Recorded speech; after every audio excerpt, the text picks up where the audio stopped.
The Canon 11 to 22mm EFM lens is widely considered one of the best lenses on the mount, and I tend to agree with that.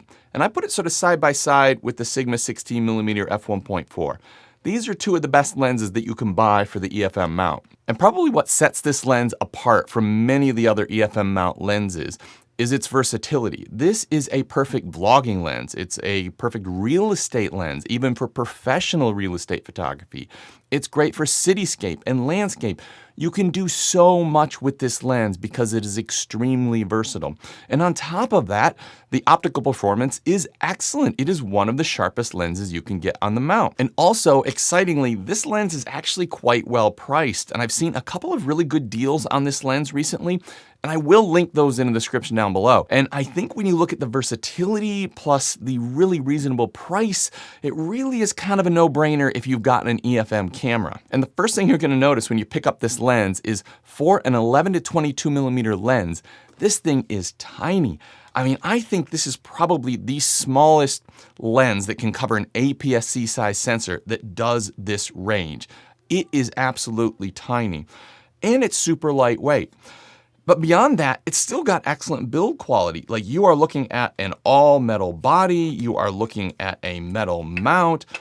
It really is a beautifully little built lens. It has a very smooth focus ring, and it has a very smooth zoom function. Has the little clip here, which sort of allows the lens to fold down and remain small in place, sort of when you're walking around or hiking. So the fact that you're getting this really versatile 11 to 22mm focal range in a package that's so small and well built for a very reasonable price is just really, really excellent. And it's a good thing because there really is no other native mount lenses that cover this exact focal range. So I think it is a critical lens for the mount. And actually, what a lot of people don't realize is this lens was designed some years ago. And when they designed this lens, Canon had the idea that the EFM mount was going to be kind of a very premium camera system, not more of an entry-level camera system that it has become now. They saw it as a premium portable camera system with more portable cameras for professional photographers on their sort of day off and weekends and when they went to the beach and they want something small to carry around. So because of that, this lens was built with that sort of time frame in mind, with that mindset. So you're getting a very high quality built lens, and you're going to notice a night and day difference if you're using one of the 15 to 45 kit lenses, which is an all plastic lens and everything on the thing is plastic, and you put your hands on this.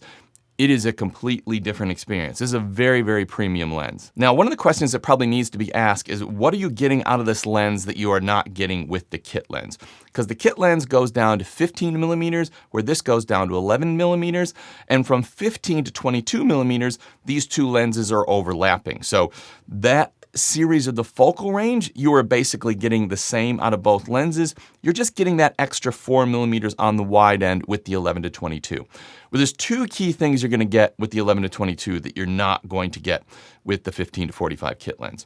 The first thing is 11mm is so much wider than 15mm. And I'll just throw some examples on screen now.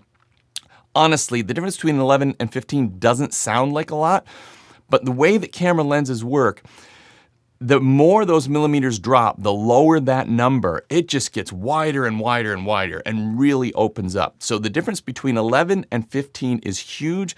And if what you're photographing requires 11 to get everything in your photograph, 15 is just not going to cut it for you. So there is a big, big difference there. The other thing is, through the entire 11 to 22mm focal range that this lens offers, it is a much sharper lens than the 15 to 45 lens. I don't think the 15 to 45 lens is terrible, but let's keep in mind, when this lens was designed, it was designed with this idea that this was going to be a premium camera system, potentially for professional photographers to use on their weekends off.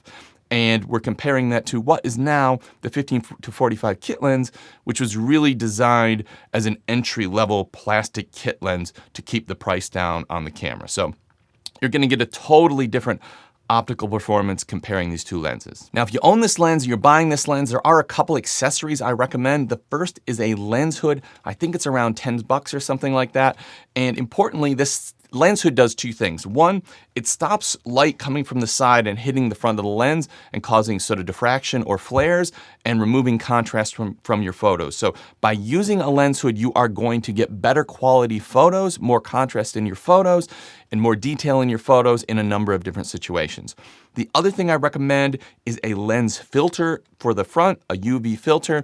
And I've done a bunch of research and I have found a UV filter that really has no effect on the optical qualities. You can't even tell it's there.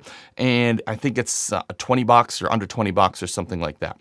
This is critical because with this lens, if you scratch the front element of the lens and you ask Canon how much it costs to repair, the repair costs are going to be thereabouts the cost of buying a new lens. So scratching the front element on this lens is likely going to result in you throwing out the lens. So just a $20 lens filter is very, very cheap insurance. I will link both of those things in the description down below. If you buy the lens, definitely get those accessories. If you already have the lens, just get those accessories. Now, as I said, the image quality with this lens is excellent, but really it's that versatility where this thing stands out. And the first thing that I love to use it for is vlogging and hiking and landscape. So when I'm out, I'm trying to tell a story, I've got the kids with me and I'm trying to get them in or me in, and I'm showing a whole bunch of the scene. I've got this lens, I just throw it out sort of 11 to 12 to 13 millimeters, and I get all that scene in. It allows me to tell the story, and it puts me in the context of what is happening all around me. The other thing about this situation is the lens is so small. I mean, this is just a tiny lens for this focal range, so it's not very heavy. You just throw it on. You can basically make this the only lens that you need to bring in a lot of hiking and landscape situations. So you're taking that thing with you, and it's not like a full frame camera or even a lot of the smaller crop sensor cameras now. With the wide angle lenses, they're often quite big. This is a small lens, it's a light lens, not gonna cause strain on your neck or back, and I just absolutely love it for that sort of hiking and landscape purposes. The other thing I love to use this lens for is cityscape. When I get into a city and you're in those sort of tight environments and you're trying to get everything in and the buildings are all on top of you, by having a lens that just opens wide right up and allows you to get all that scene in, you're actually going to be able to get photographs that you can't get with any other native lens on the mount. So whether it be inside of a church or the outside of a church, or you've got sort of skyscrapers around you, you won't be able to take those photos with a lens that doesn't get wide enough. So you're just gonna get part of the building or part of the scene. So cityscapes, if I'm in a city like in New York City or in my local city, Melbourne, Australia, I bring this lens with me, I can just get all that scene in, and it really allows me to tell that story. Now, the other one is real estate photography. Now, if you've ever thought about getting into real estate photography or been interested in doing real estate photography, or if you have your own rental or an Airbnb or something like this, that is the perfect purpose for this lens. And there's actually a number of professional photography businesses that I know about that have kitted out their professional photographers with a tripod, a Canon M50, and this lens. And that is their photography setup. They've trained them on that, and that's what they do all of their real estate photography. And I actually loaned this lens along with one of my original EOS M cameras, the first model of the EFM cameras that came out. I loaned it to a friend and just kind of gave him a bit of instructions about how to take pictures of his property for sort of Airbnb or sort of short-term holiday let. And he went out, he took the photos, I brought it back, and I just edited them in a free software program which allows me to create HDR images. So all I told him to do was put the camera on a certain setting where it takes 3 different exposures, one higher, one normal, and one lower. I threw it into free program. I put all the images together. The free program basically does this for you. There's not much for me to do. And the photos you're seeing on screen now are the results of that. So you're looking at somebody who's never done real estate photography before in a free program, and these are the results. And I think they're pretty good, actually. So it wouldn't be that hard with this setup to just start doing professional real estate photography. And right now, Airbnb has a system where you can make a little website, put up a few sample photos, and they will sort of sign you up, and you can become one of their professional photographers. And you don't really have to have any sort of significant amount of experience to do it. You just have to have some sample photos. So this would be a perfect lens for somebody looking into getting that sort of professional photography and maybe just earning some extra income on the side. And it's also just a great general purpose lens. 11 to 22 millimeters is really a broad, very useful range. And at 22 millimeters, you are at that sweet spot on these crop sensor cameras where most people consider if you were going to have this camera and you could only have one focal length, it would be 22 millimeters. That's the most versatile single focal length on the camera. So you've got that super versatile single focal length, but then you've got that whole range going down to 11 millimeters to get that sort of wide angle streetscape, wide angle landscape, or vlogging, what have you.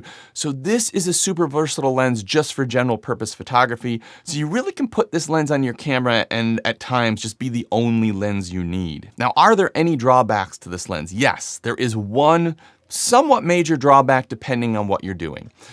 The maximum aperture on this lens is f4. That f4 represents how big the opening is in the back of the lens that allows the light through the lens to hit the sensor. That's not a whole lot of light.